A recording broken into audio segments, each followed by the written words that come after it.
Gott ist treu. Und Gott segnet, wenn man gehorsam ist.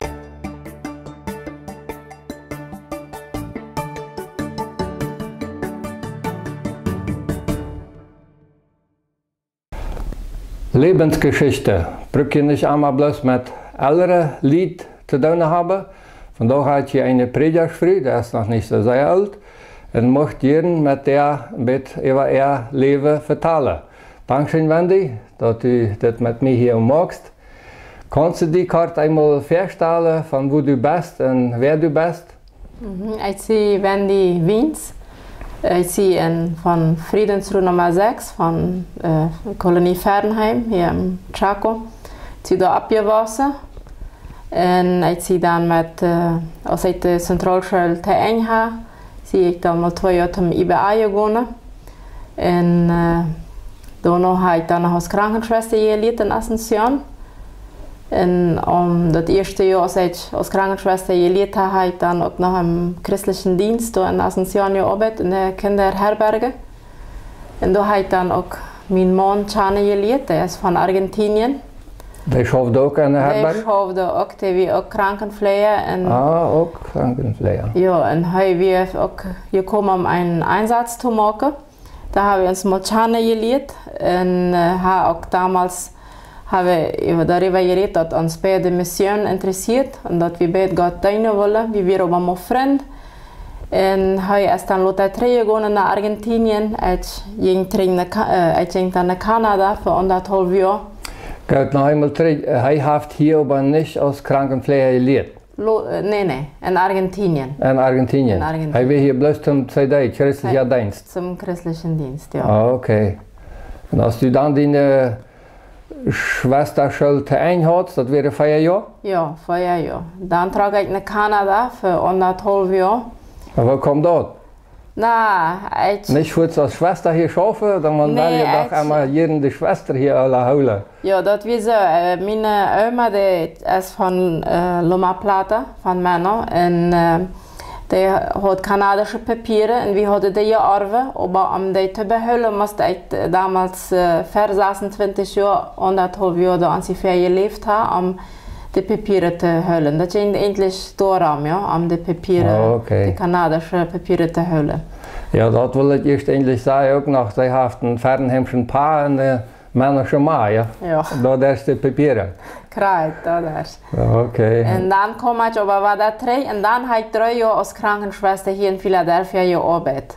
Und dann trug mein Mann auch von Argentinien her. Wir haben uns dann befreit und haben Willst du Briefkontakt halten? Ja, wir haben Briefkontakt über alle Jahre, das wir all viele Jahre vergangen, ja. Und had je dat dan klar, dat je spazierde? Ja, dann spaziert wir und dann habe ich auch viel darüber gebetet, ja, was Gott von uns will. Und wir wissen ja, uns interessiert bei der Mission. Wir haben uns dann befreit und dass wir von Anfang an klar, wir wollen da wohnen, wo Gott uns haben will. Nicht wo ich will, nicht wo ich will, sondern wo Gott uns handführen. Ja? Wir wollen am Deine, dass wir uns beide klar. Ja, aber er kam endlich hier am zu arbeiten. Und er kam dann am hier zu arbeiten. Ja? Wenn ich will hier, ich muss mein Stipendium aufarbeiten. So, ich habe mich hier für 3 Jahre endlich verpflichtet. Ja? Und dann nach dieser Zeit befriedigend? Wir befrieden uns und haben dann noch 1 Jahr Töp hier als Krankenpfleger und ich als Krankenschwester gearbeitet im Krankenhaus. Oh, okay. Irgendwo fällt dir dann aber gedacht, einmal zur Bibelschule zu gehen? Ja, wir reden darüber, dass wir Gott dienen wollen und dann kommt uns auch die Idee, dass wir uns besser vorbereiten. Ja? Wir wussten nicht genau, was wir tun wollen, aber wir wollen zur Bibelschule gehen und ich habe dann 4 Jahre im IBA als Pastor gelehrt. Okay, IBA ist in Asunción, eine Bibelschule, viele da vielleicht nicht weiter. Da habe ich das Ehepaar 4 Jahre gelebt. Ja. Und wo wisst ihr dann, was ihr dann noch tun wollt? Nee, wir hatten keine genaue Vorstellung, aber wir dachten dann im letzten Jahr, wir würden 3 Tratschen im Chaco, dass wir dann im August, viele Monate, nach 3 Monaten, oft schlüten. Und dann habe ich gebetet und im August kam dann Pastor Eldon August. Und er frug uns, ob wir nicht bereit sein, in Ciudad del Este zu gehen. Da wir eine Gemeinde und die braucht dringend einen Pastor. Und sie hat an uns gedacht. Und dann habe ich 2 Wochen darüber gebetet. Wir wollen ganz Klarheit von Gott haben, ob das uns was wir. Wir haben uns endlich auf dem Chaco eingestellt. Naja, in Ciudad del Este ist eine Stadt, wo ein bisschen, ja, was man hier läuft, ein bisschen gefährlich ist. Ja, ja. Das ist viel eine Handelsstadt, ja, eine große Handelsstadt. Ja, und ich habe auch mal vom Dorf vor, wenn man mit den Wasserfällen fährt in Brasilien. Sonst haben wir auch nichts. Und wir haben dann gebetet und wir fühlen nicht ein Ja, auch nicht eine Nähe von Gott. Und dann sehen wir dort erstmal auf. Dann sehen wir der Eldon August, wie Hannes klar hätte rüber und wir wollen dort aufsehen. Aber das war sehr interessant. Selbst ja oben, dann hat wir beide nicht Frieden angeschaut. Und ergens in Eldon sagt uns, die können auch noch wieder beten, auch die können mal Tschetschen fahren. Wir hatten damals 2 kleine Kinder. Und wir haben uns endlich auf dem Chaco eingestellt. Ja.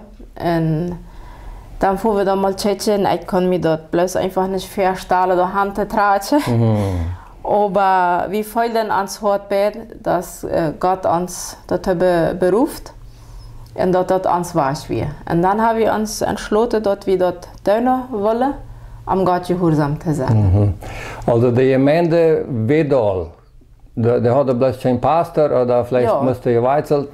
Da war ein Pastor, also das war der 2. Pastor. Und die Gemeinde war ungefähr 15 Jahre alt. Und der Pastor will ein Jahr abhören, er ist ein Brasilianer und will zurücktreten in Brasilien.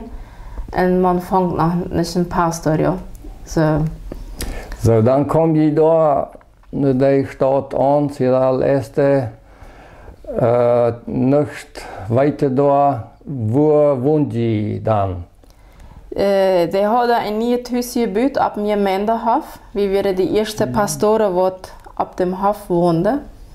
Die Gemeinde war da, aber das Pastorenhaus noch nicht. Das war ein ganz neues Haus im 2-Stock. Wir hatten 2 kleine Kinder. Aber die ersten Monate hatten wir auch noch nicht Gitters an den Fenstern. Und wir schleifen endlich einmal mit den Fenstern. Ja. Wir hatten Angst, dass wir sehr dicht angehen. Und eine Nacht hatten wir für jeden ein Fenster zu machen. Und die Nacht kommen sie bei uns rein. Wow. Und haben eingebrochen. Wir hatten dann noch mal 2 Kinder und haben dann Gott sei Dank auch noch gemacht, dass dann ans Haus wäre. Wir werden die Nacht mehrere Mal abgestoßen, wenn es unsere Kinder. Aber wir haben noch gemacht. Während dem Schlopen sind Sie dabei gewesen? Und hat dann einige Sachen mitgenommen und zum Morgens morgen wieder dann. Wow. Und das war meist bald am Anfang? Das war das 2. Jahr. Dann hat wir meist evaluiert bloß ein Fenster, das wir noch nicht hatten. Das hat wir gekriegt für jeden. Das wir aber hoch, der hat sich eine Leiter dran gestellt und wir sind angekommen. Ja. Und dann hatte ich vorhin Angst, schlafen zu gehen. Und was ich dann deed ist Psalm 4, Vers 9. Da sagt es, in Frieden kann ich schlafen gehen, denn du allein, Herr, sorgst dafür, dass ich hier sicher wohnen kann. In den Bibelvers habe ich immer weiter gebetet. Und dann kann ich einfach schlafen, ohne Angst. Wow. Gott hat mir die Angst weggenommen. Wo kommst du auf den Vers? Na, wenn man die Bibel liest, Gott wies einem, ich hatte ihn vielleicht auch mal früher gehört, aber Gott bringt einem dort dann auch weiter einen Gedanken, den Bibelvers. Denn ich hatte ihn einfach gebeten. Gott nahm mir meine Angst und ich konnte wirklich in Frieden schlafen. Das ist gut. Und wo geht je dann wieder, die Gemeinde, kom je gut da, die Gemeindelieder mit Jünd? Ja, am Anfang wird es ein bisschen schwer, die kannten ja uns nicht und wir kannten an nicht. Und das wird schwer am Anfang, ja. Und auch einige die Gemeinde rührt, einige Menschen, die vielleicht auch nicht ganz fest werden im Glauben. Ja. Und wir haben dann einfach was uns geholfen hat, zu weiter, was ist unser Ruf. Gott hat uns hier hingeführt und das ist Gottes Welt, dass wir hier sind. Und wir sind hier, um zu arbeiten. Dann haben wir uns nicht versucht, auf die Probleme zu konzentrieren, sondern auf die Arbeit, auf die Gemeindearbeit. Und dann waren wir auch noch viel krank, die Kinder waren krank, ich war krank. Oh, was deed je dat dan met die Versicherung und so? Kun je da irgendwo von hier die Versicherung auch haben? Ja, Gott hat auch dafür gesagt, dass wir immer auch eine Sorge für mich, wenn wir kleine Kinder hatten. Wir hatten die Versicherung von hier, wir mussten das dann bloß verrappelt holen und nachher einen Monat schreiben, dass dann sich hier dann holt. Ja. Okay. Und wir hatten auch einen Kinderarzt in unserer Gemeinde, dafür hat Gott auch gesorgt und der hat uns auch sehr geholfen. Das wir ein großer Segen für uns und Gott hat uns auch dort geführt. Ja. Und mit der Zeit hat uns Charpa sich auch am Klima angepasst. Wir hatten so das Asthma, der viel Husten, das ist eine feuchte Gegend. Und uns Charpa change dort nicht. Und mit der Zeit hat uns Charpa sich auch an das Klima da gewandt und das war dann weniger. Aber trotzdem, wenn man Opa nicht da, ein argentinischer Oma und Opa nicht da, aber bloß unser Jugend, kriege ich dann auch mal Besuch und so? Ja, wir haben viel Besuch gehabt, auch vom Chaco, auch meine Eltern sind gekommen, meine Schwester. Klar, mit den Jahren fällt an dort schwanger, wenn es die Gesundheit, ja, aber Gott hat uns einmal Menschen zu sich gestellt. Auch von der Gemeinde, ja, wir wären nicht allein. Die Gemeinde, wo wir wären, die heißt Familie, Iglesia Familia Cristiana, und dort habe ich immer gespürt, dass wir aus einer Familie fahren. Ja. Von Anfang an hat er uns geholfen, wir wären nicht allein, Gott gab uns eine neue Familie.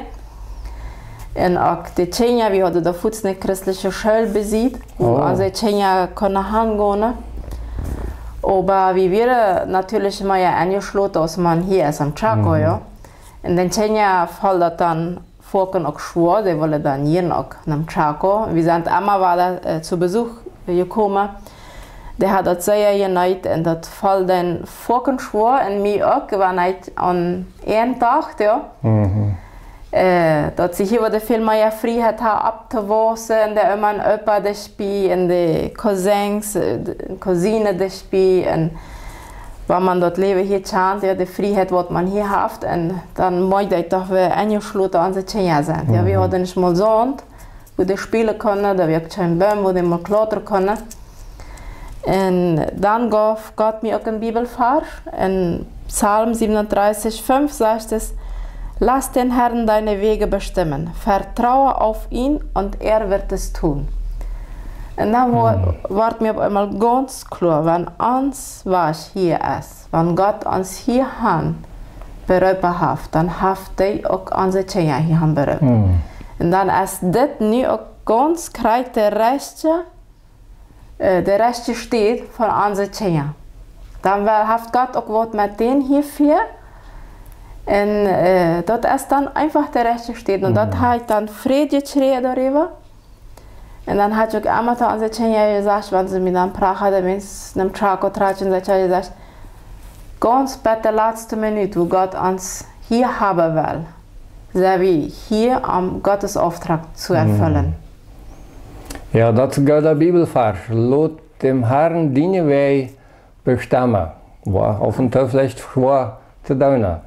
Sie haben dann, glaube ich, nachher da auch noch mehr Kinder gekriegt, ja.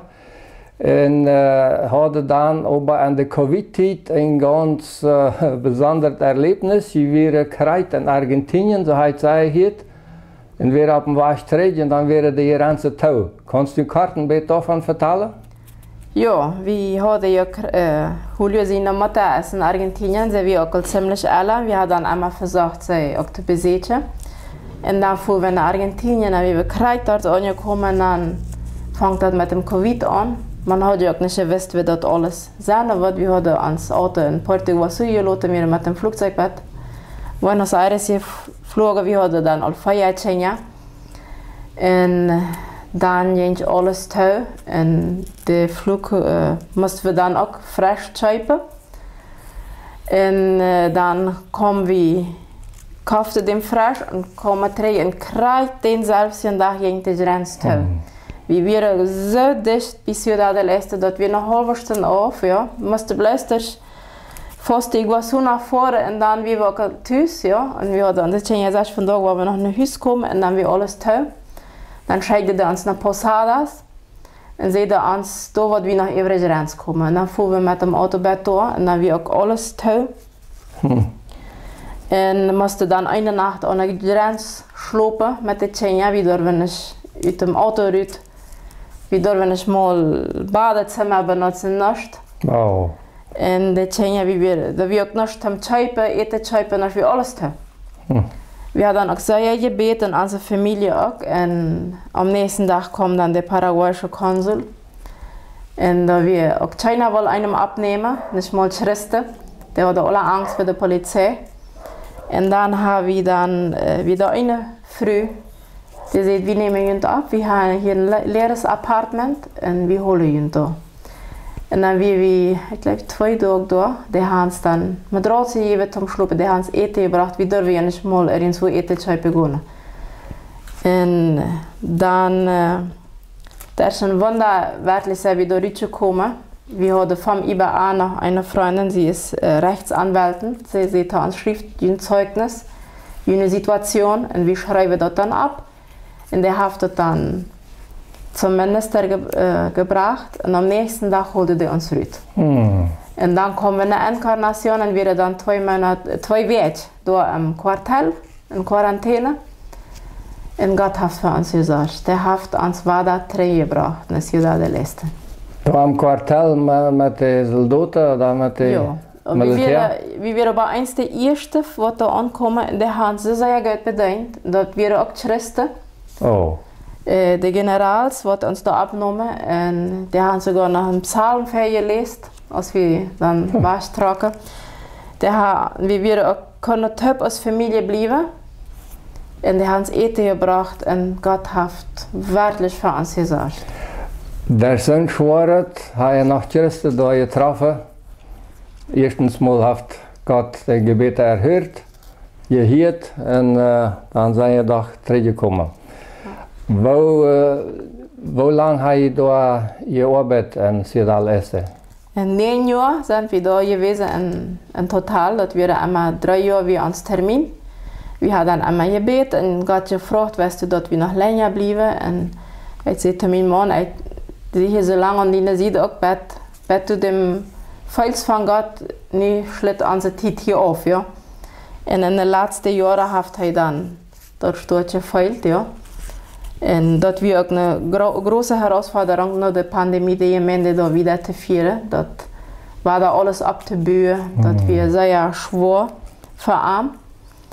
Und er fällt dann einfach, dass unsere Titel einging. Und wir haben dann gebeten und Gott hat dann auch Wege aufgetan, dann treten kommen. Ja, aber die sind doch ziemlich lang dann nach der Pandemie noch geblieben. Ja. So, Gott hat ihn da auch geführt. Gott hat uns so geführt. Was ist nun dein Ziel oder was tut ihr nun?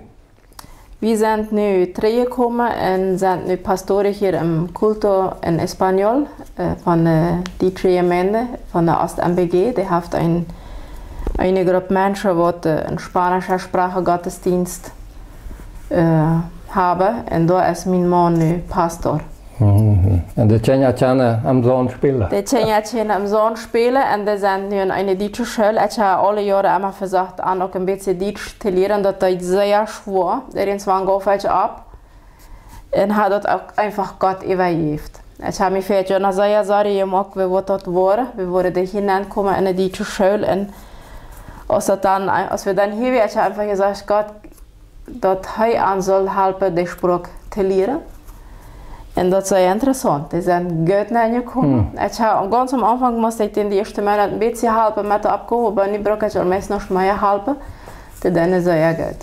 Das ist auch einfach bloß von Gott geführt. Wenn Gott den was aufmacht, wenn man gehorsam ist, dann rahmt alles. Ja. Ja, das ist eigentlich ein gutes Schlusswort. Wenn man gehorsam ist, dann rahmt alles. So ist. Dat is niet gezegd dat hij was einmal leicht ist, Aber man spürt den Segen Gottes auf sein Leben. Ja. Und dort habe ich dort auch die ganze Zeit immer weiter spüren dürfen. Da wären viele Prüfungen, das wir nicht immer leicht, aber Gott ist treu. Und Gott segnet, wenn man gehorsam ist. Mhm. Dankeschön, Wendy, Ja. für dein Zeugnis, für deine Lebensgeschichte. War sehr interessant. Und ich hoffe, Ihnen hat es auch gefallen.